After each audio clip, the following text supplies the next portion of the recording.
Montenegro, ela que veste Prada também, né? A advogada, ela criou um jogo muito interessante, é um jogo educativo, né? Criativo e educativo, que traduz a Lei Maria da Penha em linguagem acessível, né? E vai virar também uma ferramenta de enfrentamento à violência doméstica. Um dos grandes temas, né, discutidos em todo o Brasil e que, obviamente, todo mundo, em todas as áreas, está buscando alternativa. Primeiro, para que esse diálogo venha a existir cada vez de forma mais franca, que a gente possa salvaguardar a vida aí das nossas mulheres, né? E, quem sabe, reduzir ainda mais a violência contra as mulheres.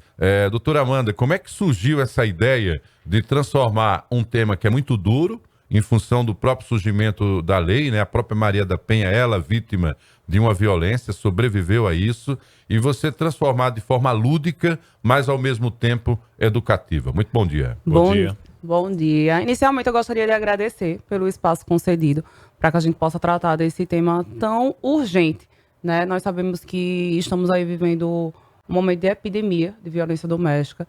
Todos os dias são noticiados, né, situações onde mulheres estão sendo vítimas de feminicídio. E para quem não conhece minha história, eu fui vítima, assim, de violência doméstica. Eu passei 3 anos dentro de um relacionamento onde eu era vítima constante, né, dentro da minha própria casa. E aí, o que é que acontece? Eu sempre tive muito medo de denunciar, porque eu era advogada, criminalista, tinha uma certa visibilidade e eu tinha muito medo de perder a credibilidade diante dos meus clientes, até porque eu sempre fui símbolo de força, de empoderamento, era secretária em comissões da OAB, também do Conselho Jovem, e aí, isso me fazia com que eu tivesse receio de manchar a minha carreira e a minha trajetória. Muitas pessoas também não sabem, mas a minha primeira gravidez, né, foi gemelar, e eu perdi um dos bebês em decorrência também de violência doméstica, até que depois de 3 anos eu consegui pedir ajuda e, através das meninas da Amada, eu consegui denunciar e romper esse ciclo. Eu sempre fui muito assídua em demandas criminais, principalmente no tribunal do júri, mas eu nunca tinha advogado na seara de violência doméstica. A partir daí, eu comecei a me especializar, porque eu queria entender o meu processo, eu queria entender como eu poderia conduzi-lo, né? E a partir daí, eu comecei a realmente a traçar a minha própria estratégia, porque eu advogava em causa própria. E uma das minhas grandes questões era afastar o agressor do meu filho, considerando que a maioria das agressões que eu sofri foram durante a gravidez e após ela. Então, assim, eu tinha diversos vídeos, registros de agressões até enquanto eu estava amamentando. Daí surgiu a ideia de escrever um livro, e esse livro foi lançado no sábado passado, né, durante o evento do Vox Criminal. O título do livro é A Violência Doméstica sob a ótica da defesa estratégica. Para quem vem me acompanhando aí nas redes sociais, graças a Deus eu estou aí no Brasil, viajando, dando palestras. Nesse evento da Vox em específico, a gente conseguiu um público de quase 5.000 inscritos. O Gustavo Leite estava lotado. E é muito bonita essa troca, sabe? Sempre quando eu termino de palestrar, muitas mulheres me procuram, falam que eu sou inspiração e que, por conta do meu testemunho, elas agora estão dispostas a recomeçar, a denunciar e a vencer. Então, isso tem me impulsionado bastante. E com o livro, com base no meu livro, surgiu a ideia do jogo. Esse jogo, ele vem justamente para que a gente, de uma forma lúdica, consiga trabalhar com essas mulheres, evitando, inclusive, a revitimização, porque é muito difícil retratar e falar sobre a violência sofrida. E ele traz de situações simples que, às vezes, a sociedade acaba naturalizando como o companheiro impedir de usar certo tipo de roupa, sabe? Até situações mais graves de agressão física ou até mesmo uma agressão sexual.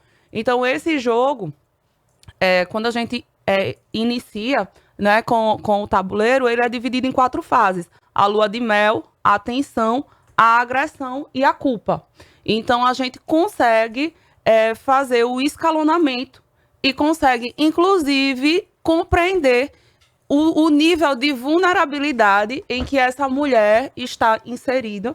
E assim a gente faz os direcionamentos, né, para que ela consiga realmente se salvar. Então, eu costumo dizer que tanto o meu livro como o meu jogo, eles carregam um pedacinho de mim. A minha advocacia hoje, ela virou realmente um propósito de vida. E eu estou aqui hoje na missão de salvar mulheres. Não tenha dúvida que isso, doutora Amanda, é realmente um legado, né? Que se constrói diante de um cenário que tem sido preocupante, né? Muito mais preocupante do que em outros momentos. Estamos vendo assim esse momento em que as mulheres estão a cada dia mais se sentindo prontas para poder denunciar as agressões sofridas. E diante de pautas como essa que estamos vendo aqui, um projeto, um livro que acaba sendo também um fruto de um jogo também que vai trazer para as mulheres uma capacidade muito grande e para a sociedade de uma forma geral, toda essa educação. Qual é a ideia que se constrói hoje para um apoio para as mulheres que estamos falando em situações naturalmente diárias de que mulheres são mortas, mulheres são vítimas de violência e muitas vezes cometidas dentro de casa, como você descreveu agora a sua história, que é uma história de muita emoção, de muita superação e que tem servido, sim, para encorajamento também de muitas mulheres daqui para frente. Sim. E, assim, a gente percebe que hoje a violência doméstica, ela atinge todas as camadas. Não há distinção de classe social, de raça, religião, não. E eu sou a prova viva disso. Eu, como advogada criminalista, fui vítima, assim, de violência doméstica, mesmo conhecendo a lei, mesmo conhecendo os caminhos, mesmo tendo rede de apoio. Eu silenciei por 3 anos. E, assim, naquela época, eu me afastei de todos os meus amigos, eu me afastei da minha família. Eu passava 15 dias sem ir no meu escritório, porque, em decorrência dos hematomas, eu tenho fotos onde o meu rosto estava desconfigurado. E, assim, eu não podia ir trabalhar. Eu não podia ir almoçar com os meus pais nos domingos. A minha família, o meu pai, ele faz questão de todo domingo reunir os filhos. Eu não podia ir. Para não ver e os o pior para não de mostrar os tudo isso hematomas. é que aquela situação era chancelada pela família do agressor, sabe? A família do agressor sabia tudo que eu estava vivendo, tudo que eu estava passando, mas eu não tinha condições de pedir ajuda. Eu tenho fotos, assim, com parte do meu couro cabeludo aparente, porque ele arrancava todo o meu cabelo. Então, a gente se pergunta muitas vezes, né? Por que você não saiu disso? Por que você não pediu ajuda? A gente precisa entender que as mulheres que estão inseridas nesse contexto, ela possui uma dependência emocional, ela tem medo, ela tem receio. Eu morria de medo de exposição. Eu disse, meu Deus, será que eu vou entrar com uma medida protetiva? Vou juntar essas fotos, esses vídeos e isso vai vazar? Eu não quero ser conhecida na sociedade por isso, entendeu? E assim, graças a Deus, eu tive anjos na minha vida. Eu sempre menciono a Caroline, a Anne Fidelis, né? A Juliana Modesto e a Nívia Rocha, que foram, assim, anjos que disseram, amiga, a gente vai lhe salvar. E eu posso dizer a vocês, assim, categoricamente, eu não entrei para as estatísticas aí do feminicídio, porque elas me salvaram. Se não fosse isso, talvez hoje eu nem estaria aqui contando minha história. Meu mundo caiu, né? Depois dessa. Porque.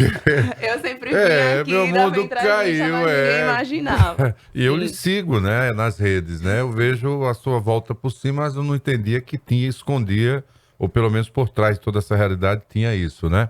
Vamos retomar aqui profissionalmente, né? Doutora, você fez o lançamento, ele é um lançamento que aconteceu em Alagoas, mas pelo que eu vejo, pela importância e relevância, vai ser nacional. quem está nos ouvindo, como é que faria para ter acesso ao jogo? Ele é um jogo que só a mulher vai entender ou a família vai ser capaz de entender essa violência contra a mulher? Ele é um jogo autoexplicativo. Inclusive, ele acompanha, o tabuleiro acompanha este manual, que ele explica passo a passo de como se jogar. E a nossa ideia, inclusive, é que ele seja utilizado nas delegacias, que ele seja utilizado por psicólogos, por assistentes sociais, pelo próprio judiciário, porque ele, assim, de forma muito lúdica, ele traz uma compreensão do cenário em que essa mulher em situação de vulnerabilidade ela está inserida, tá? Ele também pode ser jogado pela família, né? Qualquer mulher é capaz de sentar e jogar esse jogo. E a gente espera que ele realmente faça a história na vida de mulheres e que façam com que todas consigam compreender não só o ciclo em que ela está inserida, mas também como romper esse ciclo. Algumas cartas aqui, elas trazem justamente a conotação da rede de apoio, da forma jurídica como a lei pode ser instrumentalizada. Então, quanto mais conhecimento essa mulher tiver, menor será a pontuação e, consequentemente, menor será o risco. Quando ela não tem esse conhecimento e essa base, a pontuação vai aumentando e aí ela vai seguindo o fluxo do círculo, né? E, inclusive, todas as vezes que ela ultrapassa, a gente tem aqui os peões, que são apitos, e isso foi feito de forma proposital, certo? Para que ela entenda que o risco está aumentando. Então, toda vez que ela conclui aqui o círculo, a gente apita, para que ela entenda que a escala de agressão está aumentando, que o risco está aumentando e, consequentemente, ela precisa rompê-lo. Então, Maravilha. assim, é um jogo bem didático. E, assim, a gente criou aqui para realmente fazer história. E como você disse, porque eu quero realmente deixar o meu legado. Parabéns, viu, Amanda? Muito bonita a ideia e, assim, muito valiosa. Eu acredito que até o poder público, eu sei que esse não é o intuito, Amanda, mas o poder público, isso precisa ser expandido. Isso precisa chegar nas escolas. Eu acredito que isso tem um trabalho muito importante, né, para poder educar de uma forma geral a sociedade. É um valor relevante esse. Não tenho conhecimento, Marcos, se existe, por exemplo, algo nesse sentido, um projeto nesse sentido no Brasil. É o primeiro jogo no Brasil a ser lançado. Então, é fantástico isso. Já imagine nas escolas, em épocas de internet, em que as crianças passam horas jogando aqui no celular, se isso cria, por exemplo, se tem um aplicativo hoje, já que a ideia é também manter as telas, né? Ou tirar as telas delas, mas que coloque um jogo como esse como aplicativo. Você tem isso na ideia também? Criar um aplicativo? Sim. A intenção da gente foi, inicialmente, criar esse jogo de tabuleiro para que as pessoas possam sentar, se debruçar, né? E entender a dinâmica, mas nós temos, sim, intenção de transformá-lo em um jogo digital, porque, infelizmente, a gente está vivendo essa era, claro. né? Mas, assim, a idealização mesmo era que as pessoas sentassem e entendessem o jogo de tabuleiro, para que ele criasse realmente um momento de conexão. Que legal, né? E se não patenteou, posso até dizer para você, tá certo? Já está tá patenteado, sim, né? patenteado. Muito bem, né? Estamos falando com a advogada, claro, né? Não ia deixar passar uma oportunidade dessa, né? De patentear, né? Sim. Porque vai que daqui a pouco, né? Em termos de tantas agressões que estamos vendo, tem muita gente no mercado que se aproveita também de situações como essa. Nós né? tivemos o cuidado, sim, de patenteá-lo, até porque foi um jogo que ele foi idealizado com muito cuidado, com muito carinho. Esse jogo carrega muito da minha história. Perfeito. Então, antes do lançamento, a gente patenteou, sim. E iremos, inclusive, já iniciar, né, a produção para a comercialização. Muito bem.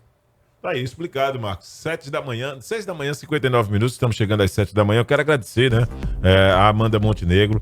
Nesse último dia que eu estou aqui no Jornal da Mix, né, depois desse último mês estar aqui ao lado do Marcos Rodrigues, tendo essa oportunidade, né, de te receber, de conhecer um pouquinho mais, né, não só ouvir tua história, acompanhar um momento de emoção de todos aqui no estúdio, né, nesse momento em que você descreve os capítulos de sua história e que traz pra gente aqui esse presente, né, um presente realmente de fato, né, de uma lição de vida, de que na dor é preciso buscar alternativas para poder fazer bem ao próximo, e no cumprimento da sua missão é isso que você está fazendo. Não tenho dúvida nenhuma que você está apenas cumprindo sua missão, deixando esse legado aí de um jogo em que dá para as pessoas a oportunidade de medir o grau e as consequências de cada dose dessa violência. Não é isso, Marcos?